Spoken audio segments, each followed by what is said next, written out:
And another place, the president spoke this week, Sunday, big event there in Arizona, the Charlie Memorial. About, 300,000 people showed up, and I thought this was a bright spot here in our troubled nation. Charlie's widow got up there and said she forgave his assent, which is, thank you. Yeah, we can applaud that. And then Trump offered a rebuttal. He said, I hate my opponent and do not want what's best for them. Got to give it to the Republicans. Big tent. Big tent. Forgive my assent. I hate everybody. Okay. I'm a big believer in free speech, and unfortunately, probably the most important speech to protect is hate speech. You're not a fan of cancel culture? No, I hate it. On both sides. It's like all the stuff that's going on with Charlie right now. These people are going out and saying stuff, and you're seeing people getting fired or kicked out of school. You don't think they should be fired? I think you're a disgusting human being if you're celebrating the death of another human being. But people make mistakes. Yeah, I'm pretty tired of conservatives gaslighting about the current political environment and Donald Trump's rhetoric when all of this escalation can be traced back to his entrance into American politics. His claim to fame was saying that Obama wasn't born in America. He was the first presidential candidate to have his crowd chant, "Lock her up," about a political opponent. You can bring up the incident, even in the past few weeks, my home city of Chicago. He posted a photo of Chicago being invaded by the Department of War. Yes, Danny White comes out against canceling people over repulsive Charlie's comment. I think you're a disgusting human being if you are celebrating the death of another human being. But people make mistakes and people are going to do dumb things. I don't like trying to destroy people's life over doing something dumb. Okay, that is right. That has always been what I see with conservatives on social media. They don't like seeing people being canceled. This is now in relation to what we saw with Jermaine. I've seen a lot of people saying this, and I believe you've seen that video at the beginning where B is saying something, but going contrary to Trump. That has always been a thing with this guy. I did the whole segment about him sitting down with... That she's a humane, kind person by saying, I know my husband, a lot of people felt like they were harmed by his rhetoric, but I promise you he was a really good man who cared about everybody. I didn't expect her to say that, but I did walk away feeling like she in some way encouraged or helped draft some of his most hateful rhetoric. That's the energy I got from her. I also was hoping for a little bit of appreciation to all of us as taxpayers, because Donald Trump has been using our tax dollars to pay for everything. And her husband was not even he wasn't even in the military. But we paid to fly her around, to fly his body around. So I didn't I was hoping maybe she'd thank everybody for that kind of support, including liberals, because we're all paying for it.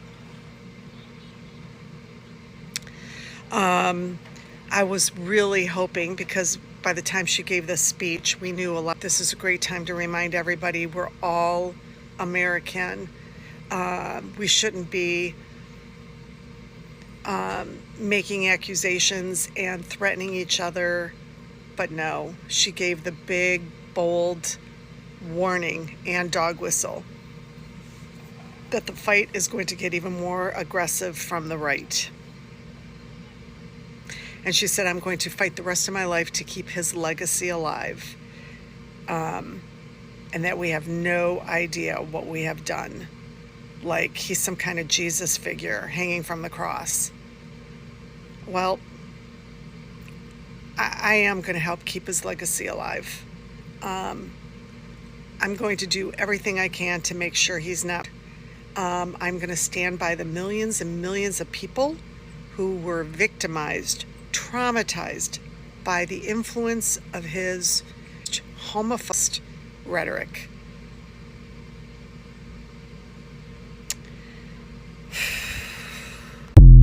this clip so you can see what these people stand for. This lady is going viral on social media for these reasons. You can see the hate these people preach. People are struggling to forget this, but liberals will not stop. Bima had this segment the other day. This lady's clip was played. You can actually see her mind toward Charlie's wife on this video. Taking a look at CNN, there was this guy Scott defeated by just telling him, giving him facts about everything. This guy could not take advice from what Scott said. I was impressed watching this video from CNN. If you never saw that video, I'm going to show you, and please check if you have subscribed to the channel and try to turn on your notifications so when I drop a video, you will easily be notified. And all of this escalation can be traced back to his entrance into American politics. His claim to fame was saying that Obama wasn't born in America. He was the first presidential candidate to have his crowd chant, "Lock her up," about a political opponent. You can bring up the insert. In the past few weeks, my home city of Chicago, he posted a photo of Chicago being invaded by the Department of War. So the broader point here is Donald Trump endlessly deflects and tries to blame it on the other side when he is the one responsible for amping up the tension in America. And I've spent all of my formative years throughout high school, throughout college, looking to the president, who I'm supposed to be able to look up to, and seeing somebody who's trying to place blame on the left, who's amping up the rhetoric constantly. And yeah, it's not good. So you think it's Donald Trump's fault that a deranged leftist climbed up to the top of a building and shot once now, but twice in Texas? I think it's Donald Trump's fault that America has gotten to this heated place. I think that no responsibility for the radicalization on the left that's causing this violence. 29-year-old is radicalized by online communities and online algorithms. I'm not going to blame that directly on Trump, but he was caught in a lot of online video game algorithms and all these communities. Donald Trump, but it's Trump's 10 fault. years ago, Donald Trump amped up the tension in America. It's so he obvious. ran 10 years ago, and this guy then 10 years later, somehow you're connecting. Can't you just take responsibility for it? Oh, he's on the left. But let's not do the he has to take responsibility because he's a Democrat. I'm a 22-year-old YouTuber. You want me to take more responsibility than the president of the United States? I want you to understand. I'm a 22-year-old YouTuber. I want you to understand that we are in the middle of an epidemic of left-wing violence. And maybe the president, it's not Trump's fault the president of the that United the left States is radicalized to the point of saying, we're done talking and we're going to start shooting. Is Trump amping down the tensions? Amping down the tensions? Yeah, is he taking the tensions down? Is he trying to do that? I think he's mad that Scott is just putting out facts, and this guy still can't understand. I don't know why he's struggling to blame Trump here.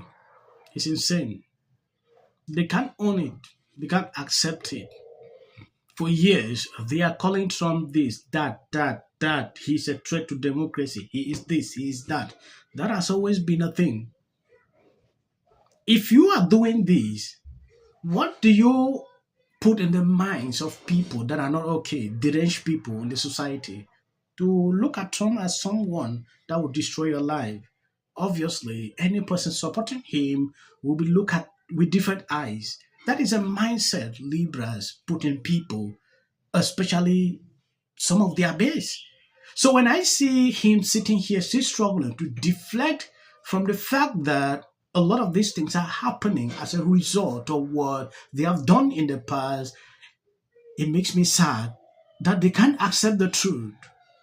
Are the New Orleans Saints of political parties? What are we talking about? Trust the Dems or GOP more on the economy? Who leads on the economy? Republicans by 7. Immigration, Republicans by 13. How about crime? A big issue for Donald Trump and the Republicans. Look at that. Lead by 22 points. I think if the election were reheld today, Donald Trump would win by the same, if not a bigger margin. I think we forget this country. How do you say that? Disagree with Trump MAGA. And it's slow. Listen, it's not happening at the moment. Yeah. President Obama is blatant censorship. Because he says he has a team of fact checkers. The FCC want them to stop fooling around with my right to say what I feel. Americans, it's a part of who we are. Because that is really something that didn't happen before. Does anybody else watch The View? Because I think there's... I'm going to say one.